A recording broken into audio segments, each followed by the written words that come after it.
Sedangkan dengan hadirnya hati ingat pada Allah, apalagi sudah tembus kepada puadi, mata hati, hopinya itu, tembus kepada nurani, tembus kepada sultani yang diisi sirri, maka itu membawa karakter mendekat, cinta, bersandar kepada Allah.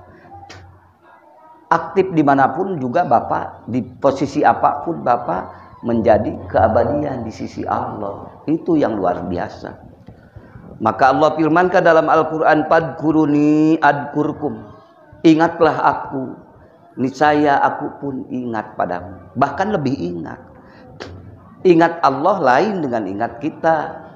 Kalau ingat kita kan butuh dengan Allah, betul. Ingat kita ingin ampunan. Ingat kita ingin ridho, ingat kita ingin rahmat.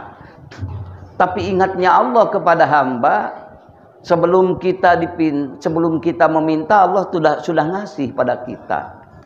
Pertama, nikmat ijad, nikmat kita diadakan ke permukaan bumi, yang tidak pernah kita pesan kepada Allah ingin jadi manusia. Allah jadikan manusia sebaik-baik makhluk, sebaik-baik ciptaan Allah. Dan Allah kasihkan kepada kita, dan apa yang keperluan manusia Allah telah menghadirkan. Duluan mana Pak? Ketimun sama kita. Duluan mana Bu? Durian sama kita. Duluan mana Pak? Semua ikan di lautan bersama kita. Duluan mereka. Tapi itu diadakan semua bukan untuk siapa-siapa, hanya untukmu manusia. Maka Allah ciptakan semua yang ada di lautan, di daratan, di udara sekalipun, di dalam perut bumi, di apa posisi di mana saja untukmu manusia. Ini semuanya tanpa ada dzikir, semuanya tidak terrespon dengan syukur pada Allah. Tapi kalau dengan dzikir, semuanya akan terbawa syukur. Maka tatkala Bapak dzikir apa yang ditanamkan Syekhul Mursyid, ditanamkan dari Syekhul Mursyid yang musalsal sampai Rasulullah telah bersabda, Afdalu ma qultu ana wa nabiyyuna min qabli la ilaha, sebaik-baik, seagung-agung yang aku ucapkan dan nabi sebelumku, dari mulai Nabiullah Adam sampai beliau yang jumlah 124.000 nabi dan rasul, tak lain dan tak bukan hanya dengan kalimah la ilaha, untuk menghimpun segala gerak dan gerik, gerak dan diam Bapak, untuk menghimpun semua ibadah mahdoh, ibadah ghair mahdoh. Dengan dasar la ilaha illallah yartaqil abdu ila hadratil qudsi.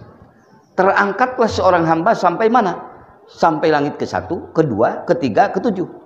Sampai planet mana? Sampai galaksi mana? Itu semua terlewatkan. Bahkan dari alam mulki masuk ke alam malakut, masuk ke jabarut, sampai ke lahut. Hakikatnya sampai ke mana? Ila hadratil qudsi, sampai ke hadirat Allah. Maka Bapak sudah mendapatkan sebaik-baik ucapan, sebaik-baik ingatan, sebaik-baik segala-galanya. Alhamdulillah. Mudah-mudahan dzikir kita ini diabadikan oleh Allah. Amin. Karena memang dzikir kalimah abadi. Maksudnya apa? Untuk mengabadikan Bapak, untuk mengabadikan Ibu. Abadinya bagaimana? Iya, mendapat ampunan. Jadi akan diabadikan oleh Allah. Ridhonya, rahmatnya, ampunannya. Setelah mendapatkan keabadian, maka akan ditempatkan di tempat yang abadi. Allah telah menciptakan surganya, Allah telah menciptakan nerakanya. Maka tatkala Bapak bersandar kepada Allah dengan la ilaha illallah, seluruh ampunan Allah dikasihkan, maka layak masuk surga Allah. Amin. Setelah masuk surga Allah ada lagi yaitu layak liko bersama Allah. Tapi liko bersama Allah tidak ujug-ujug, tidak bisa hanya dengan bayangan dan hayalan, tapi harus sekarang waktunya. Karena di dunia ini waktu bercocok tanam.